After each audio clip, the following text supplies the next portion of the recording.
Quên đi này ra. Chơi gì? Pattaya ta thay bị xây chưa? Cái xây nữa. Nga cái lấy chi? Đi em lấy đấy. Giàu em lấy tốt.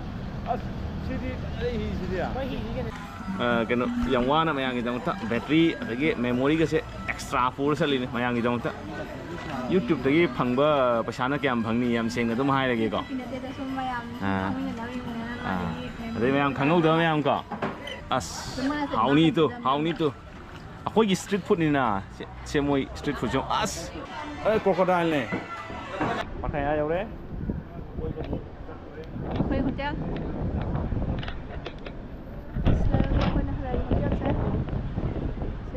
Pattaya đây đấy, cua bớt sắt lúc gì kìa, cái nó đó, mới floating market bớt sắt lúc gì kìa. Hotel là quay lại hotel là gì nè con? Oh, đây đấy, quay blogger, khai cần đấy. Như thế à? Nó sai lúc nào mà đến lũ đi được, cha cái đang chắc cái sản xuất làm gì con? Cái lẻ. Đây cái ngâu thì chẳng phải rồi. Đây cái. Ako'y na 9 floor da laiba ako'y na 9 floor da ay thanda ka di ko maun Tesla ako'y Tesla doi la na lawa Tesla man ba sina Tesla na Tesla man bi ne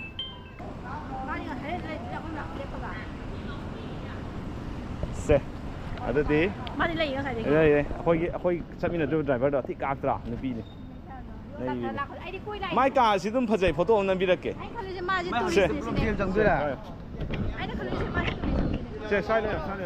Okay. Yeah, I show you. Yeah, we didn't recognize you. That's why.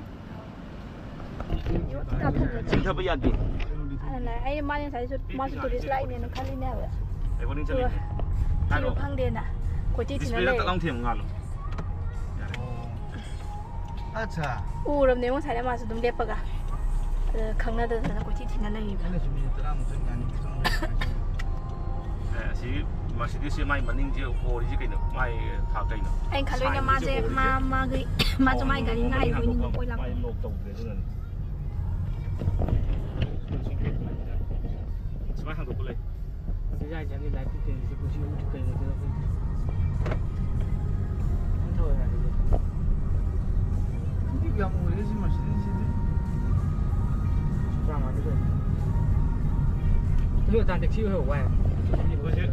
Floating market ada sini nih, floating market. Drive 40 minutes. 40 minutes. Yeah, for drive. Kamu nak ini? Mana aku sempat main kat sana tu masa yang wai ba. Moi lang mula. Mai bio. Ada nggak saya itu di kai sana pungan itu itu dia. Ya ada di lam de lain ni ngau lah. Wei, hampa massage center.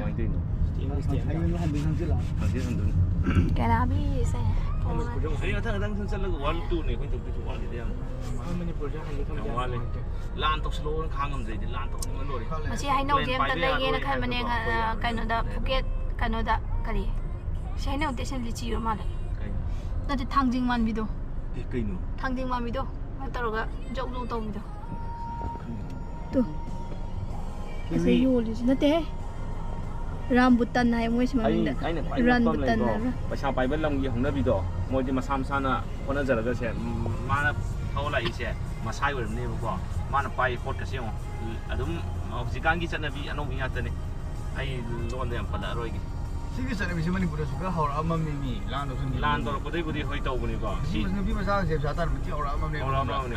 Yo ne. Mana delivery chatna ko. Man thau lai si mai masai wer mani khang ne ko. Mi gi ma kha ga to moi di friend tak samjan gi du ne mai ma jan gi du ne ba. Aduga puthoga Delhi da su ula over thogra. Ha, min jan tho ya ba. Mai taraga. Ya inang juga ya ni le ro nei sila gi ne. Tulis pa busin gi.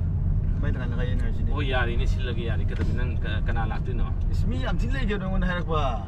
Ta pu adu pu to wai mi ngon doi pi le ni ke no.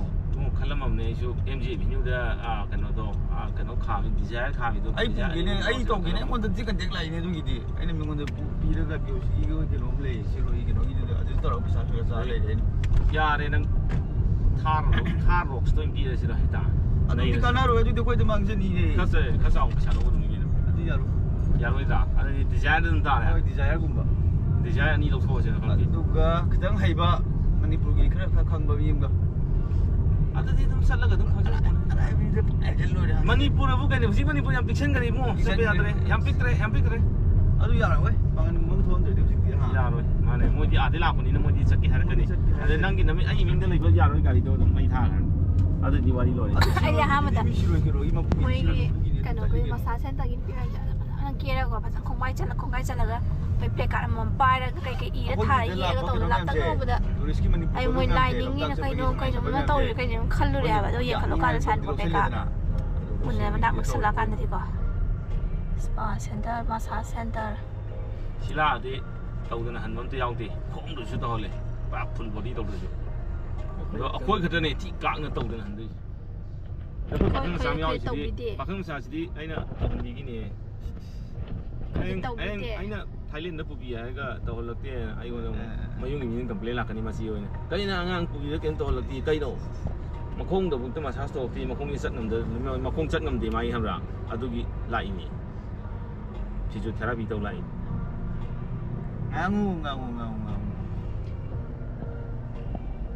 ว่า ngangu si tiền bà từng tí bạt cả chạy lại từng tí lệ như thế chứ hả? Sao tí phát giờ draw cái sister chứ? Này thơ vì nè. Ấy ham là ui mà coi chú hotel là ngày mà chú mà cái gari cái ngày bố coi chú anh đây tụi số bên những người mà là nè coi thì ra anh đó coi như mà thì là. Asimak adum masana hay jay ko. Mà lấy bớt xa adum này. Ai đi editing tàu đi hay thế adum thagat pi betul này hay jay. Ai các bộ khop cái mà hay jay thagat pi ba koi blogger ki thagat pi ki ba. Ai thabok sin ngam di. Mà bớt xa adum lấy là bên này sẽ li là bên này sẽ ngang ở thế cô. Ai hay jay sin ko sin pi lấy ko. Sin chi. Anh nghĩ là subscribe tóc subscribe đi yên tôi bên này nè, tôi muốn share tóc share yên hẳn tôi đi nè. Hai YouTube thì thagat lo nó yari cái trâu kia. Mà TikTok cũng thắc rồi yari. Mai mà tiếng apa đó ai mai phone nó thắc lòng sạc lên là cái gì? Xe tôi đi năng cái mà tiếng nằm mò, mình là chúng phun đầu lên thì mọi chỗ mò, yên định đẹp, bây giờ ulang đẹp, ai yêu cái ulang cái gì? Anh mà thằng ulang cái floating market đó, giờ này ha. Sẽ phát các tiệm rồi gì? Xin được đi. Để cho cái phát ra, tại vì anh yêu phone ông bài, mình không phone ông để sao? Ai cũng tân năng đi thôi sao nên không ngồi. Yeah. Saki showroom này. Anh đang đi tới ai mua Kawasaki ở đây, ngon Kawasaki cho nó thì cái này. Năng đi nạp bài mà lần đầu thì cái đầu như con lên chân đi đúng không? Mi đi sập phẳng này, nơi bán ta. Nơi bán sập phẳng này em cái nơi ta nó hoàn toàn thì hay rồi, này ngon giá đây. Mai hà lý chứ, tại ai xí can. Đó là phẳng này, ina và bike thằng tầm đó nó phải mà thì hay rồi. Mi xin là, thì nơi bán phẳng ta nó hay rồi, năng là sắc xây được cái nó quay đà nè. Phẳng hay không đây. Đi đi đi, khi bây giờ đi khỏi đây mới tao nè. Bell phải này một thằng nãy cần nó thầm gì chứ, đi nắm một nó mua, mà sao vứt mà lấy gì cái gì em? Quay đi này ra. Xây gì? Pattaya đã thay bị xây chưa? Cái xây nữa. Nga cái lấy chứ.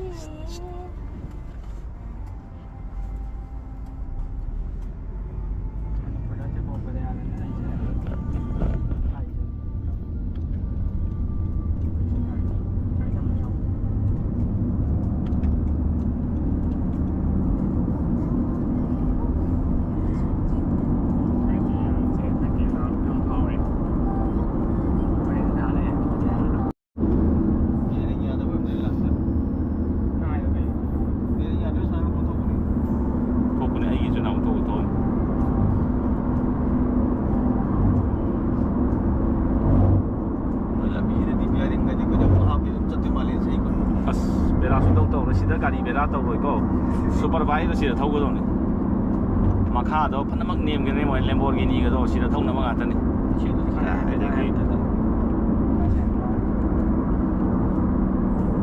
ma'am amu yo ra gan na ma la ge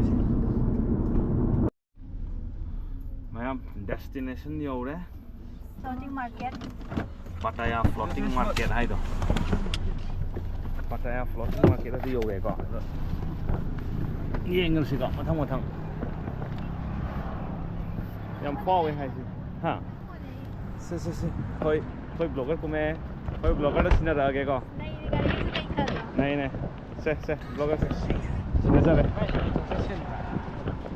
cái photo làm đường này โอ้มากับปลุกสักตัวมาเลย ช่วงนี้ก็ติดช่วงชีวิตนี่ gari này bên này tông gari cho con không đây là sản phẩm giá rẻ hoàng vì linh rồi khơi mà tàu tầm giờ ní ngay nên có smile nè iPhone cái 16 Pro không ná đây nè mà sao nè smile nè ha ôi nè ai cái ai mà chứ rồi đấy số phê coi sao khớp bay gì nó có ba gì cũng nó giấy nó không đẹp gari mà thâu đấy rồi bà xã ta lệ rồi đó nana standard đó ôi chú tình như vậy đấy aku di tu MI ไปมาdi 16 Pro Max ไปซึ่ง aku làm dari smile nè bây giờ phải bên mà sao gari thông mà gari ăn này thì nó cái nấm tàu đây là ni cái nó muốn tàu lên thôi ni ngọc tàu đây là ni bà kiếm tàu cho bà khôi xuống khum ăn không ê tôi thấy chưa gari đó cái nàyเอาเลยตัว ไอ้ชื่อไม่รู้ว่าซ้ำชื่อเพื่อนเอาไปจ้ะ ชื่อนี่ตัว Pattaya Floating Market ไม่ว่าอย่างไรเว้ยพี่มีจ้ากันที่เขาจ้าง đi em đây đấy giàu em này tuชื่อนี่ไอ้ชื่อนี่อ่ะ ไม่หินนี่ก็จะสักไงเอาเลย ada sok kayak begini tadi ada nih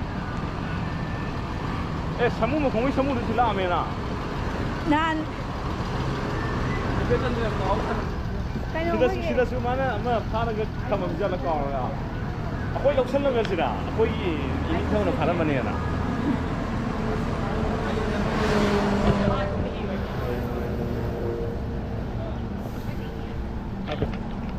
Ada mui. masa suka jauh Jadi foto ini sudah. Tapi dia sudah kayak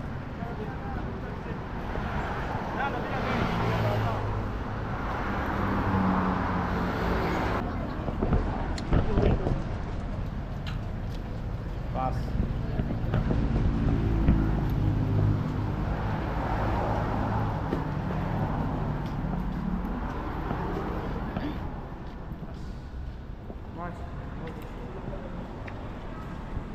Ôi vậy thâu cái mang gì này. Ôi làm gì thâu cái mang gì.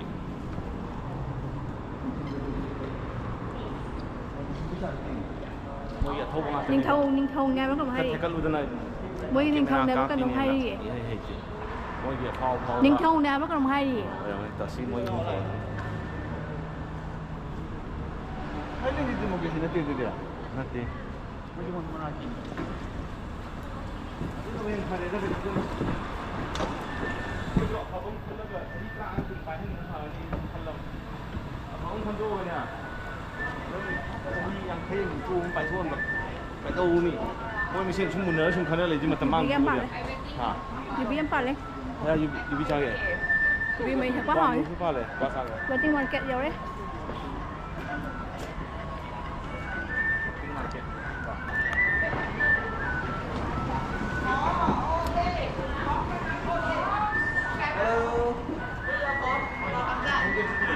ขอโทษนะไม่แล้วเรางานไว้อยู่สำหรับที่นี่ไงฟังแม่นี่ตัวสุดที่เรา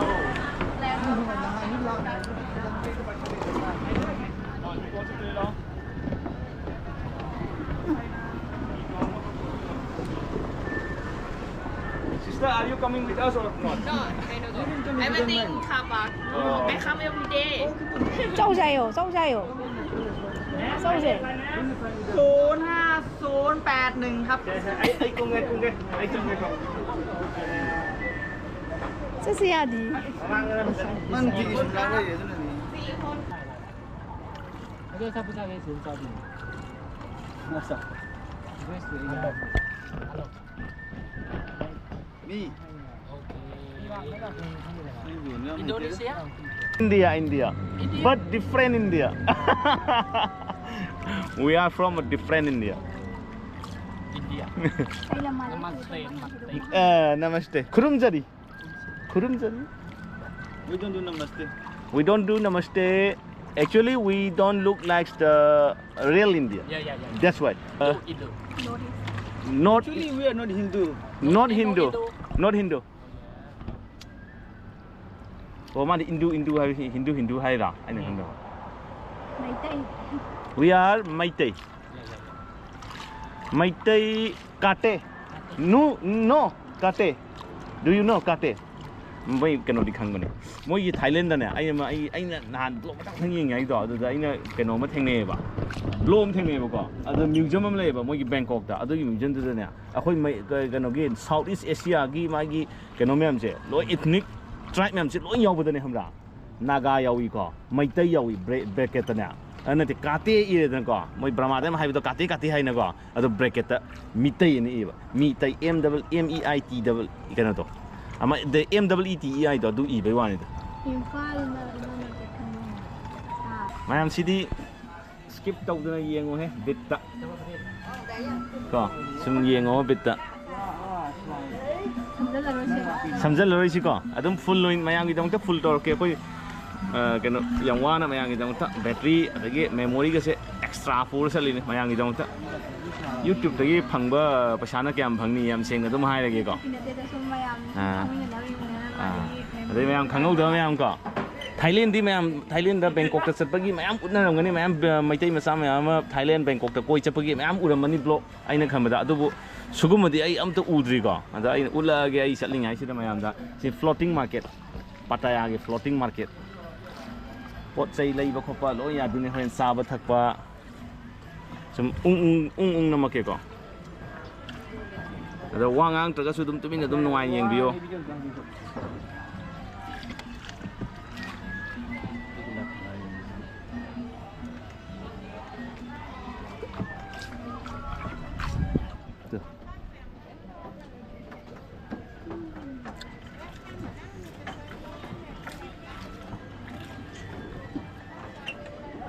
น้ำมะพร้าวเยอะนะ ไม่ใช่ยูดิเจน้ำตกโฟกุมบาโคเคนกุมบาว่าแต่เนี่ย nuai gidreda nuai gidreda เพราะยังฟิฟูจะได้ชนะกิโลมารีน nuai gidreda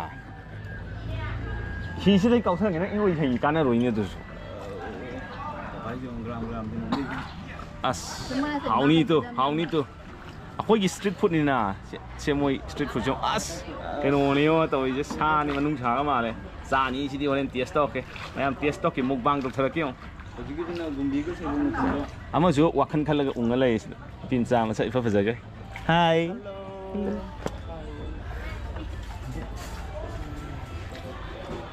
akoi je hei u ba ga ne moi han se Indonesia na ta ga Thailand la moi Indonesia da Thai da han hanga ni India da hanga roi เคยให้ไม่เคยใจ ai lang na gen taw ni nang India ne hai do re ai na kariman ge na han hangen taw yam nungai bi se India ne ha ni moi pu anga ale unga ye ni ไม่ใช่อินโดนีเซียละไทยแลนด์ละมันตอนนี้มัน มัสุมาเรดิจาสุมาเรดูก็เป็นอันนู้นสมัยตรงปนเลยก็ยังไง แหวนลูกค้า เดี๋ยวไปทางก็ถ่ายวิดีโออยู่ตรงนั้นก็ lan su taw ni na hai gum taw re ร้านที่โตเวนหลงทุกเร่ ai nang ri phu ji we sim lai gitar ni du dia นี่เป็นนั่งชุนี่ไอ้นั่นแบบชาติเจ้าโล yengi da sia taw yo ma de sia taw du di sia taw di sa tha zo lo hai bu na ไม่ลำตะไคร้บะ ha ลำตะไคร้บะ Pattaya Pattaya floating market Thailand gi Pattaya floating hello da mai sia ya dum nam ja sin no na ja sin no akhoi hin lok de lo re ก็เวียดนามกันไป lang na คุณว่าประเทศอะไร ken khalun ที่งานจะเหรอ ha theng yai sing mo pa sigi wa ni nei de na mo si da boxing boxing ฟินนี่ oh finish boxing loi khre ayuk ta boxing to ni sigi boxing do ado ne maya mai ban yeng ga sala bane kai no da mayam do uning ma mayam do kai to si ge na เก็ตได้เลยก็ไม่เอา ก็เพิ่งเอาลูกบอลอยู่ another India Hanak India do na te ko khoi de another world ga ha do adu ko mane khoi sum ung na ma ke ga khoi blogger lai tha de na ma gi highlight chai ko na to bi yo ที่นั่นกันนี่ไอ้วิดีโอมาเต็มของวันละช่วงเรา ก็ถ้าอยู่ก็แชร์ตัวไว้กี่ไอ้สมัยตัวนั้นเป็นน้ำมิสน์พาร์ก็ Sa anh ngang này để xem mình để bằng ngang ngay thì to mẹ mà nào. Si mai sem tu yong ko ma se ma hai si ma gi live thari si mai GP hapake GP si da pasha thabi ru ma thok pa ya da na Vietnam da leire pallaga hai si ni video si eng video me am na ma gi happy ba kiwa da pasha thabi ra ma se India da thok na ba kan bidra ga di ai jo horen Vietnam gi letin chengurani toilet chengurani ama chengurani je jamaga Hare aduni ma hai si mayam si to si gi no mi china amom ni mo sai choi jina ko jina lava ye ยามอิงชีล่างดีก่อ Inci, inci. ยามอิงชีล่างดูที่นี่นะ Si bungki, si bungki, si bungki, si bungki. Cái này mà chưa rất là ngon. Có gì chuyện anh tôi là tôi mình มายามสมัยชุมสลัมมาได้ก่อปีมากแต่นักตัวยุ่มดออะดูได้อีกคักละเกี่ยงก่ออะดูตัวเกี่ยงก่อไอ้น่ะหันชุดโตกระบเนี่ยมามั่งวิดีโอดูด้อะมามั่งวิดีโอดูโตกี่ใบมามั่งมีแต่โตกี่มีวิดีโอดีกันนะกระมันหันทักตัวน้อยครั้งเดีย Nào biết đang nhìn cái nó. Thật thật luôn. Mình đang dùng đấy kỳ mà là đợt này nên lại diện trong ra rừng kỳ để mà. Nào biết. Na, tổng lên. Ai tira nào biết đang nhìn cái nó thật luôn. Live tu. Quay chili.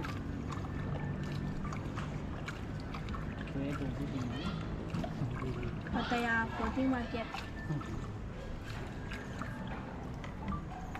Em tụi mình là tụi mình view cả, tụi skip tàu tên này.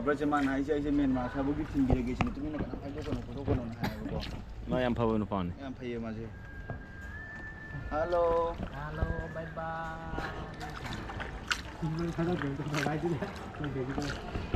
Em xin đó asa thắc kỹ phẩm này cả. Su đấy sẽ dùng gì loại vật Firon yo le san thắc na ba. Pattaya floating market. Lottery book tàu itu ada lottery tàu itu.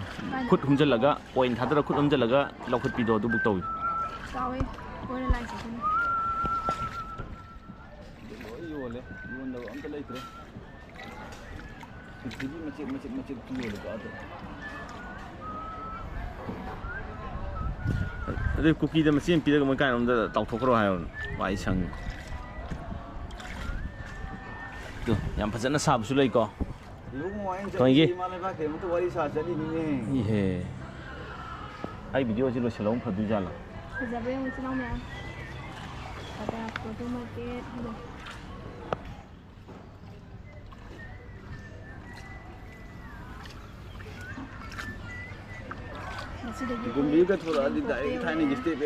Pattaya tu yang dia bani. Bangkok wali. Tong ala apa? Phuket lagi. Bangkok tu ko na yenge Pattaya ha na yenge na. Ko na mo yenge. Sidi kenu gitu nutro. Keba. Sima mana itu mai ni pi tu keba.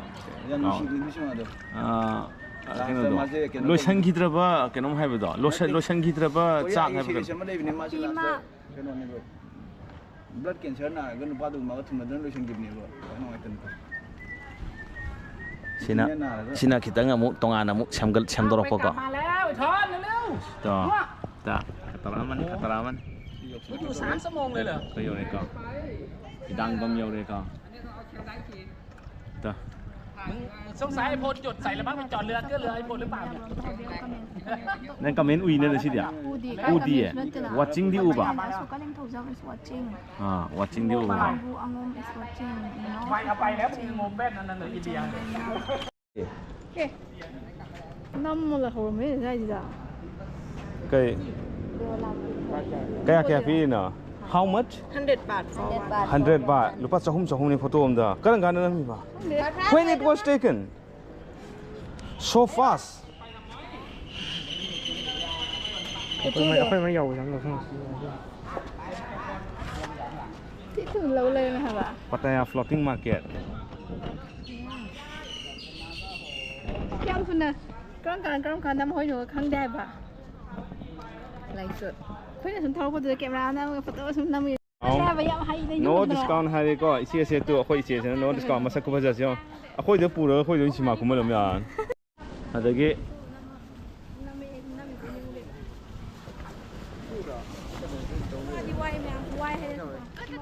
Koi ba sa pa se wanu ngai ni.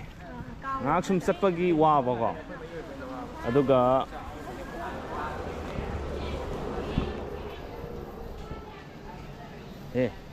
pharmacy lấy ebomin lấy hồi ra khỏi yang cổ ngoài gần tới đó em không chỉ là cái co thôi đi khôi hidang bấm đó ki lạc khale thôi lẽ đấy đấy happy ni phần phazari ni 100 baht thật ni hay gì à cái gì Thật sự đó. hay gì à cái gì Phạm rồi. lâu rồi mình giá sợ Sao?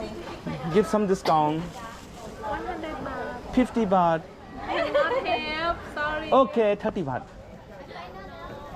Okay, give me it, please. 100 baht. Okay, give me it 1 baht. Discount is 200.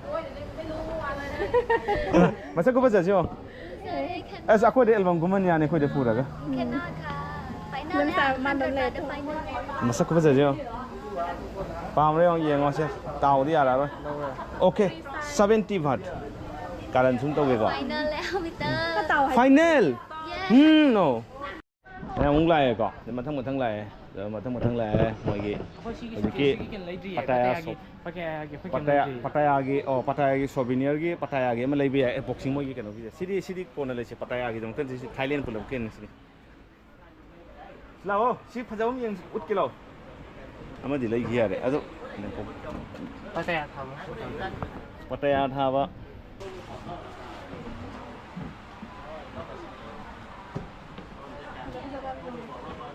Souvenir rồi ya ba lagi Pattaya thabam ta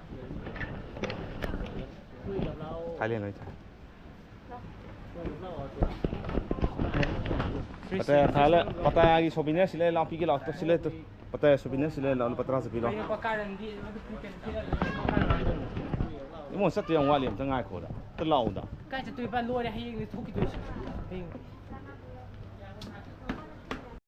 Nam sigi cái nào xem có massage ông ngán là hơn massage đó ngán là hơn thế này có Thai bhat matam lấy tiền ayuk tagi nung dam budum sihen lấy ra đấy có ayuk tagi nung dam sihen ra đấy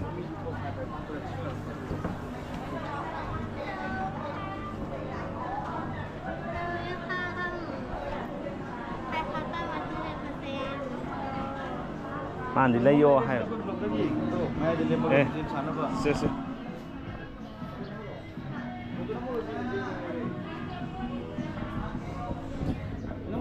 Xe, anh nằm thở rồi xe. Anh nằm thở rồi xe. Xe anh tổng nằm thở cái xe. Xe, ủa con xe sao business nó giao đi. Phải là hay rồi bác. Anh tổ cái không em.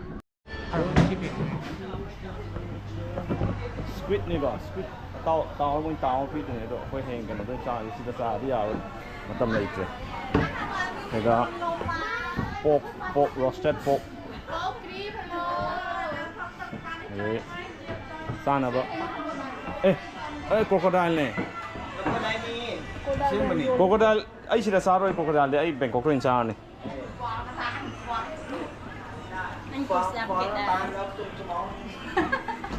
Moi na mo khoi lang nei chu ta.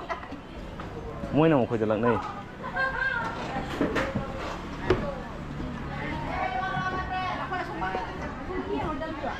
Đây chứ, xong rồi. Cái gì ở đây đừng sát trộm. Xin xa nào bagi section. Cái điểm phải dùng lùi được rồi. Siu tu, si mayam pai hao ba scorpion. Siu tin se 50 baht ki scorpion china 150 baht ki. Scorpion 50 the scorpion.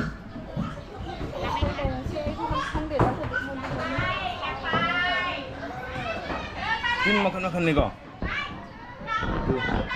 Hong ni. Scorpion ni sa ni.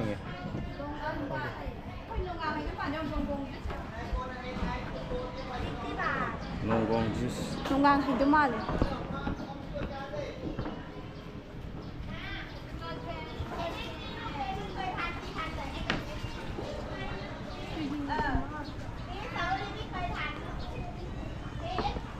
Kilo, ai photo om tan namja kilo. Memory. Khara loin chat tadi kai non tham lai gatro sidabu. Tu. Thailand gidi iconic elephant. Mong yenก็ดีสิในเวลาเยอะมากเลยเนี่ย Lotion lắc tuổi có. Lotion lắc tuổi tăng khán đi qua để tôi samjal là nè. Samjal lagi entar. Ka thu thun chasal lagi có. Sum yeng ngom am na la gan da Pattaya la khoda si sang ga yeng thu có floating market se. Lo da. Adu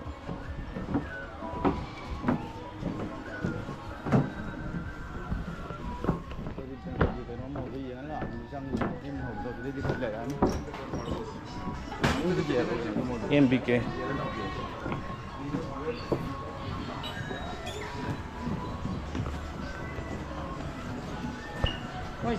tattoo nắp nắp này có nắp này có temporary temporary long last 7 days how much this small masa ka dawa phajal reo ne album ka kumane khoi ron dai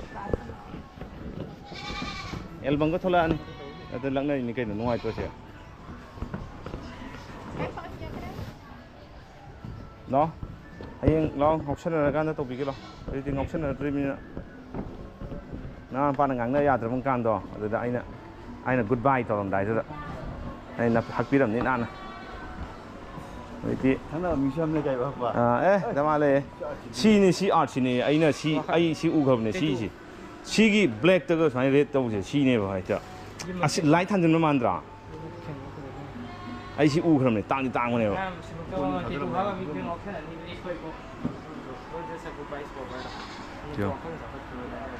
khulang khachyo ne ekta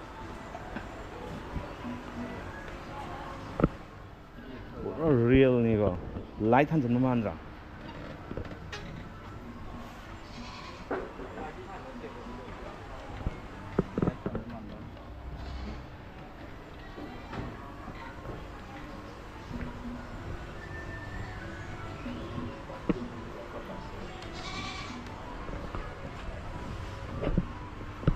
$350 baht này có, tụi lising mà cái trăm ngàn cái trang rồi, sani, bắt lising trăm ngàn, lising sani đấy trăm ngàn cái luôn đấy.这那个都是得洗头呀，这。那咱们这样，像经常贴那个，帮咱们这样。còn tất tấm là ngang nó là cái gì kì. Si massage cái sầu cái tổ si phát sẽ vô có, rồi. Si đi pollution gì mà. đấy sang người cả phi lần khát liễu. mà chẳng nhau cũng phải gì cái nào không sợ nó sang này rồi. Si phát gì, anh ấy ngoài nữa cái. Thì sản là cái này thì tăng khai xin nó bị man mà lấy ra chị tăng khai chứ phải gì tăng khai anh ngang này à rồi xe năng si video đó uber đâu xin mà được mấy thằng chân mà rồi này si lấy cái này cái gì mà bảo à đó ai cái đó nó sẽ cao thì này cái à cái chuyện nó phải chuyện nó phải cái đó tôi có học cái nó phải Mama ni nama saya taki tambi berwain dah. Ada apa je log di, dari sini je kau. Mama nak taki tu log dah. Ai, anh cũng cái đấy, anh thấy kiểu không ai chơi cái gì hết. Mai lấy về thì maiจะharauเลย. Anh thay cái xong thay rồi hay không? Thay tôi cái thay xí này, cái này mình đồ hàng gìคุณผู้ชมที่จะโตไอ้เนี่ยสิจะกระไรตัวโน้ยวนอยู่ตัวไอ้ปลาเขาโคเครบไอ้ขั้นกระไรไล่เจดีขั้นกระไรงั้นเราเฉลยเราสมมติไล่ดีสมมติดุมไล่ดีก่อนพิรวนงั้นแต่เนี่ยพิรวนจะดุมสัมมานี่นะเรามาทำทิ้งเฉลยไอ้งาโคไอ้สิงอันตะเลยสมัยนี้ตัวกิโลเมตรนี่ฟูละอีนี่Pattaya City lagi 40 km Pattaya City lagi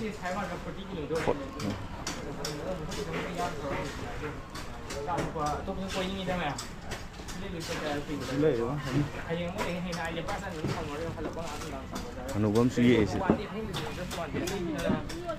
ha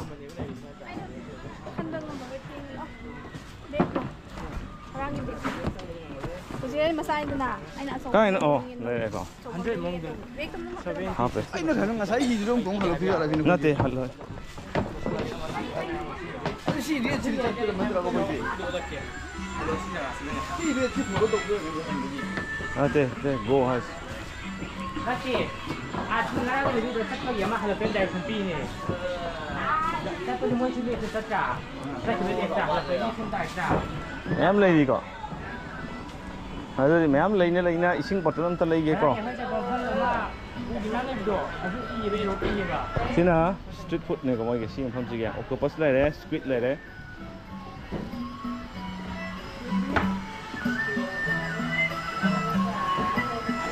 À có anh kia phía nào? Hả? Đam bả. Kia phía nào? Đó, đó. Do you have cool one, cold one, freeze one? Anh một lâu gì? Thole ko. Thole jiki du loislame. Thang yenga floating market. Floating market Pattaya gi floating market du sine ko. Mathang anowa topa mu hapake. Nasi Pattaya do yorok pata ngai bi da ko si khang dri. Mathang ulake video jam sangan ge. Part na yang khaido ga. Bitta dum yeng biyo ko. Mate saksal laga dum yeng bodu di Karino makhang phajana khang roi na ko. Bitta dum yeng biyo ngai bani dum ai di dum yeng e sumba lam koi bagi sumba sat padi chahi mari mangai matung amtang chatlo su ko. Kasari paija da ni na. Doga yeng badi chatra su dum yeng adi dum sat padi mai na dum experience dum phao ne sumba video yeng si di. Ai sak ut laga sum phagi ja pangang ngang du go yen dam su ai ko. Abu ni dum sa te.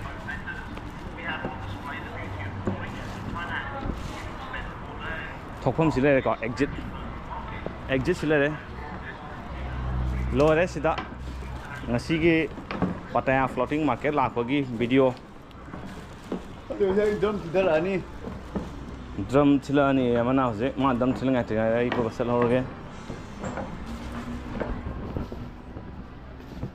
to sigi game sine ba aina haido mana finish oi gre do ai sai magi boxing gi to tor dra haido mana finish oi gre ayuk to tawe hai to si se ai si su yengam ni ko si video da ai hapangam dre mayam youtube teng bio ko Pattaya floating market boxing mai water boxing ba sea boxing ba hai oh sida ne chafam do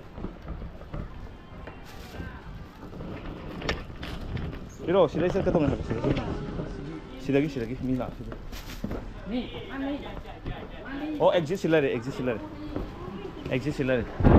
oh ai manam yam nusiye moi hidak bam gumagi manam name mana masih semida manam nusiye bam nusiro bam gumagi manam namro ha sirole re dulala yellow coin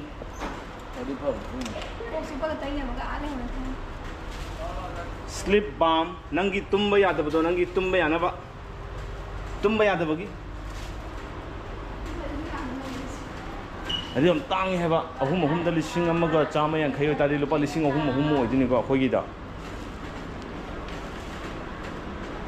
koi leiba ngam khiroi upai te dum khoi yana ba dum tumbara kokchi ga su phadi punba gam tok jaro ge sidi chatta ya da sidi sum sla bai wani sidi phadi pun salaga sida sapagi field ri phangoi dana ba mayam khoi sini ngasi gi Pattaya floating market koi rakpagi video do asi gari se Honda ADV se phajare moi kapta na le PCX su lai le na sidi PCX su nan mane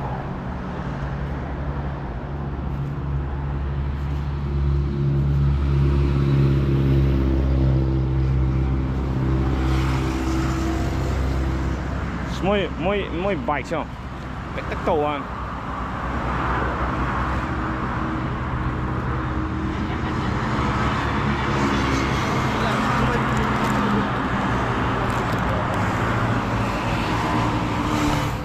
lore ma'am sidani sini Pattaya gi floating market ai do abet ai harage ko asom so kanom lai ma shooting ga to gi ye ise ATV ga thoraga ado main to ga lai lami gi view sai le ka Pattaya floating market samu gole ngoài bro okay ngoài bro